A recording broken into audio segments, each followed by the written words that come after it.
dando sequência às nossas conversas, bate-papos com os nossos alunos da pós-graduação de comportamento alimentar e coaching nutricional. Hoje a gente tem a Janice, que é uma querida que eu já conheço, né, há mais tempo, de outras temporadas. E a Jane veio aqui hoje para dividir com a gente uma experiência que eu acho, assim, fenomenal, e acho que ela pode contribuir muito, justamente porque ela tem uma experiência de vida que muitos de nós não temos, né, a oportunidade de vivenciar, e é porque ela trabalhou durante muito tempo com pessoas convivendo com o HIV, pessoas soro positivo, e ela trouxe para a gente que o convívio, né, Jane, com esse tipo de pessoa, com esse tipo de público, né, de paciente, enfim, te fez mudar o seu olhar como nutricionista, né? Então, divide um pouquinho aqui com a gente, porque realmente acho que é uma experiência muito enriquecedora, e te agradeço de você ter se disponibilizado a falar um pouquinho sobre isso aqui com a gente. Imagina, eu que agradeço estar aqui e poder dividir isso com você e com todo mundo. A minha experiência com pessoas vivendo com HIV, ela começou no ano de 2000, assim que eu terminei a minha especialização em nutrição clínica e comecei a atender em consultório. Antes disso, eu já atendia na prefeitura com creches, centros de juventude, centros de convivência. Então, eu já tinha entrado na prefeitura há alguns anos, mas mudei para a Secretaria de Saúde para poder atender a clínica, né, nutrição clínica. E foi um choque para mim entrar nessa área e já entrar nessa área com esse público. Por quê? Porque o atendimento de nutrição, ele era específico com as pessoas vivendo com HIV e já com AIDS desenvolvida. Uhum. Mas, logo que eu entrei nessa unidade, eu fui informada que as pessoas, os profissionais de nível superior, iriam dar plantões de acolhimento e orientação para toda e qualquer pessoa que procurasse a unidade. Uhum. E também orientações sobre prevenção de doenças sexualmente transmissíveis, como sífilis, condiloma e outras tantas que eu nunca tinha ouvido falar e que a gente não aprende na faculdade. Pois é, você não tinha o treinamento para fazer aí essa função que você ia começar a fazer. E já tinha que entrar fazendo.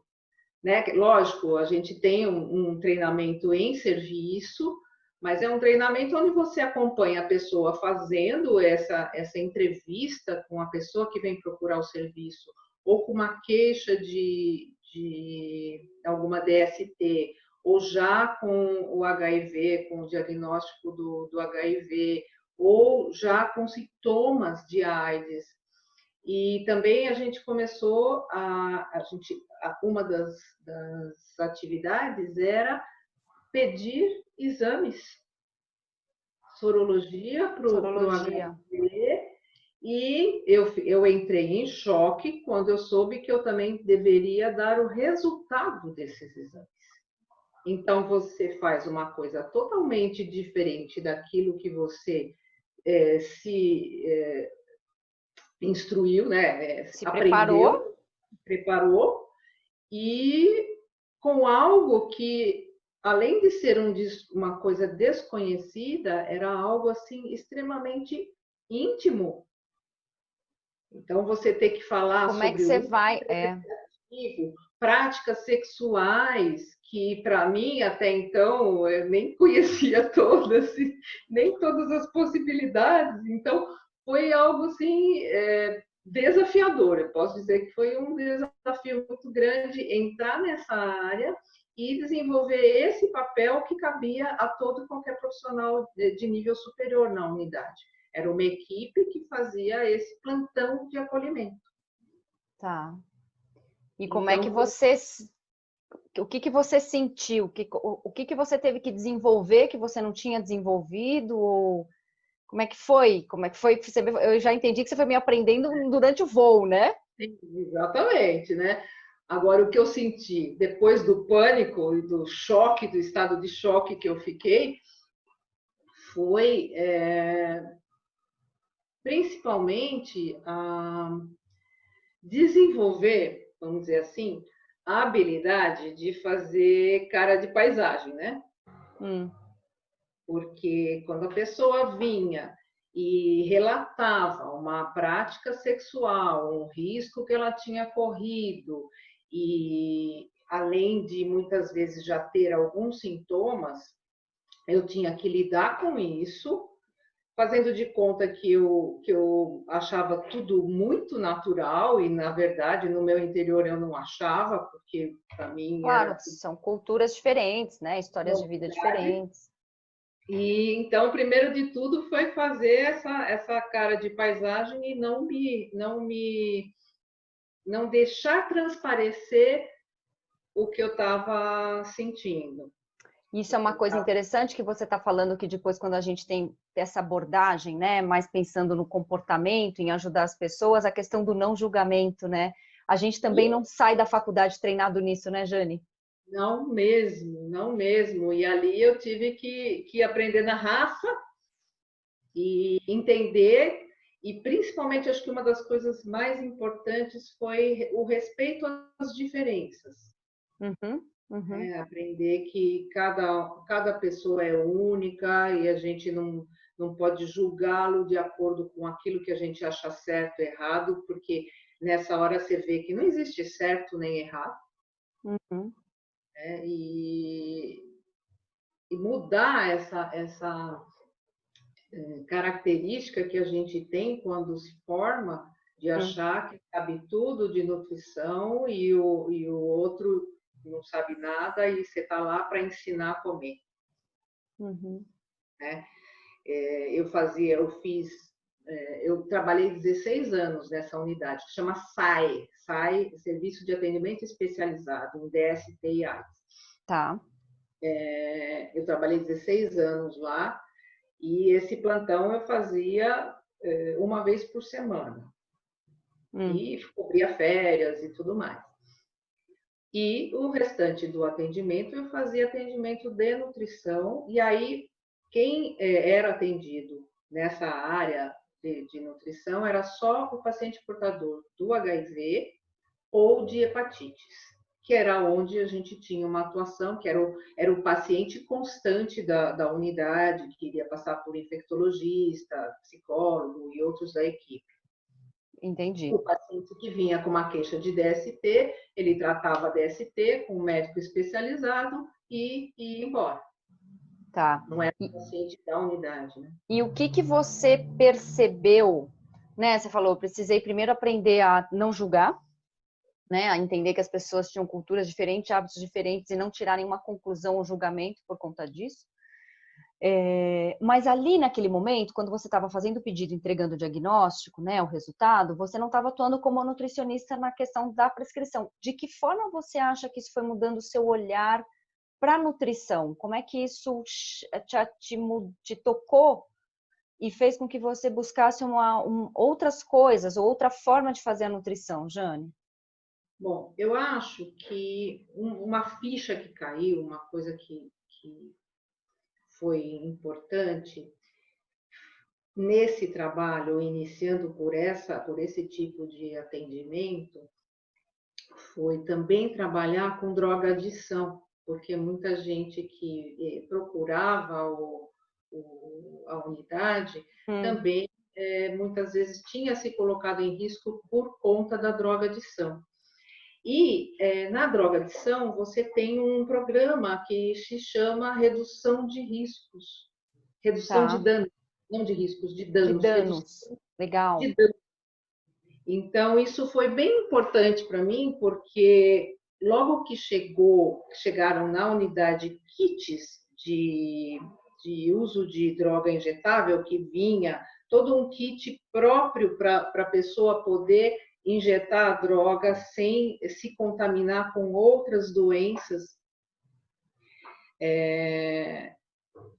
Para mim, aquilo ali era uma coisa absurda. Como? Você está estimulando a pessoa a usar droga, né? Até você entender que aquilo era uma redução de danos entre a pessoa usar essa droga junto com outras pessoas, pegar sífilis, hepatite, HIV, no uso da droga injetável, você dá o kit para ela ensinar a usar, para ela se drogar, porque a gente não tem o poder de impedir que a pessoa se drogue e nem achar que a gente pode ter o poder de orientar aquela pessoa, não, você não deve usar drogas, para com isso. Então, essa visão de redução de danos eu trouxe para a nutrição também. Que legal! A gente tem uma necessidade de achar que tem que dar todas as informações e que todo mundo tem que saber o que a gente sabe e aprender a comer e quanto isso é importante, porque a gente acha, né, como nutricionista, que isso é a coisa mais importante do mundo. E de repente, para aquela pessoa que está lá na sua frente, você não consegue incutir isso na cabeça dela. Então, eu conseguia falar de nutrição com os pacientes, às vezes não na primeira consulta. E eu aprendi a ir com calma, a ir devagar, fortalecer um vínculo antes de começar a falar de Puxa, nutrição. mas essa experiência é muito bacana, porque assim, é verdadeiramente aquilo de o ótimo é inimigo do bom, né? Sim, Assim, a gente não consegue fazer com que ele pare, mas de repente eu consigo fazer com que ele se ponha menos em risco, ou que ele transmita isso para uma quantidade menor de pessoas, enfim, eu e consigo aí você fazer. transpondo para a nutrição, Sim, aquilo tudo que eu achava que tinha que ensinar numa primeira consulta, tinha que fazer a pessoa mudar hábito numa primeira consulta, eu levava às vezes 2 ou 3 consultas para conseguir falar de alimentação equilibrada. e Porque tudo a pessoa bem, isso não te deixava mais ansiosa. não, eu perdi esse furor por andes, né, como dizem, porque eu não tinha como abordar isso, não tinha como falar de nutrição quando a pessoa chegava na primeira consulta com tantas outras demandas, tantas outras dúvidas, tantos outros problemas tão mais importantes do que comer de forma equilibrada. Claro. Então, eu acho que isso te trouxe, como você falou, o respeito pelo outro, o respeito pelas escolhas, a redução do julgamento, a clara noção de que nem sempre eu vou conseguir fazer o que é perfeito, prescrever o que é o ideal, que eu preciso saber flexibilizar um pouco. E acho que uma outra coisa que você está falando que está ficando claro para mim, que acho que essa situação toda te trouxe também como experiência, é o criar vínculo, né? Como é importante você, no atendimento da nutrição, como era importante, acho que essa ficha também foi te caindo, criar vínculo, ter laços, né? Criar uma confiança para que depois você entrasse mais numa questão da nutrição, né, Jane? E lá também, no serviço, quando eu entrei, tinha uma nutricionista que tinha voltado de licença recentemente. Então, o serviço de nutrição, o trabalho do nutricionista ainda não estava muito estabelecido. Uhum. Então, eu e a Marta, a gente praticamente instituiu o trabalho de nutrição, o atendimento nutricional individualizado, depois em grupo, para que as pessoas pudessem aproveitar esses profissionais que estavam na unidade e estavam subutilizados. Uhum. Porque a gente começou a fazer uma rotina, um fluxo de quem se matriculava, porque nem todo portador do HIV desenvolveu. Sim. A pessoa pode se infectar, ficar anos sem ter nenhum sintoma e pode vir a desenvolver a AIDS depois que passou um certo tempo e a imunidade caiu. Uhum. Então, e naquele tempo que a gente entrou, não se dava o antirretroviral logo de cara. Então, se fazia o exame do CD4, da carga viral. Se a pessoa tinha acima de 250 no número ali de contagem do CD4, ela não recebia o antirretroviral. Então, a gente tinha um tempo até para trabalhar com essa pessoa e a gente instituiu vamos dizer assim, a obrigatoriedade do atendimento de primeira vez de nutrição quando a pessoa não estava sintomática.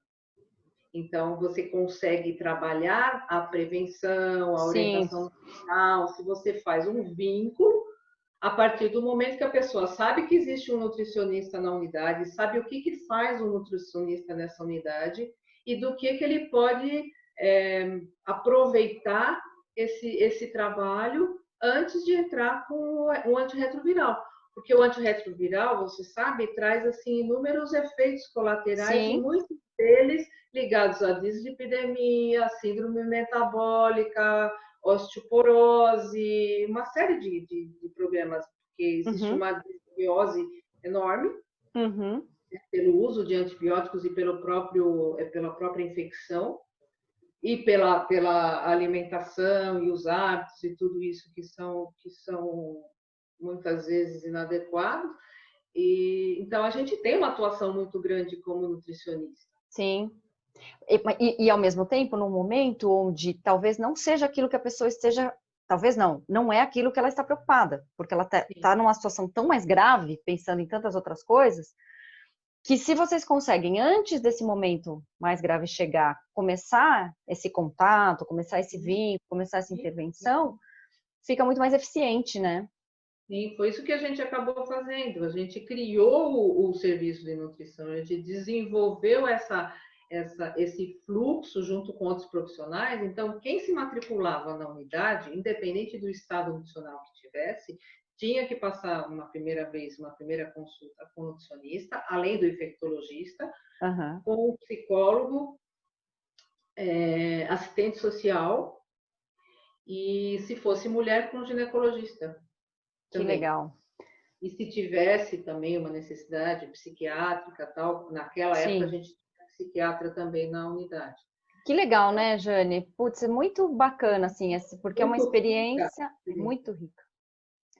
E já te trouxe um outro olhar, né? Que é um olhar que eu acho que está cada vez mais forte na área da saúde, né? Esse olhar mais humanizado que a gente fala, né? Um atendimento mais humanizado.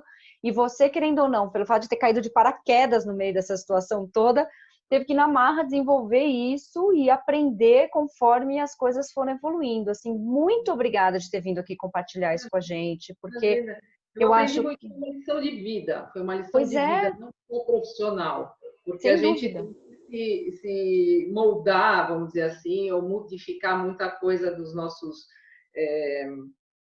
paradigmas, né? Sem dúvida. Poder atender. E é isso que a gente sempre fala, né? Eu não vou ser um profissional melhor se eu não for um ser humano melhor. Então, na hora que a gente muda como ser humano, a gente também cresce e muda como profissional, né? E às vezes são nessas situações, e eu fico muito grata por essa oportunidade de você vir aqui, porque são poucas as pessoas que têm a chance, de repente, de viver algo como você viveu, ter essa experiência e aí vir até aqui dividir com a gente. Assim, muito legal, muito obrigada. Foi um prazer esse bate-papo. Espero que ajude em alguma coisa para alguém. Vai ajudar, sem dúvida nenhuma. Obrigada, querida. Fica bem.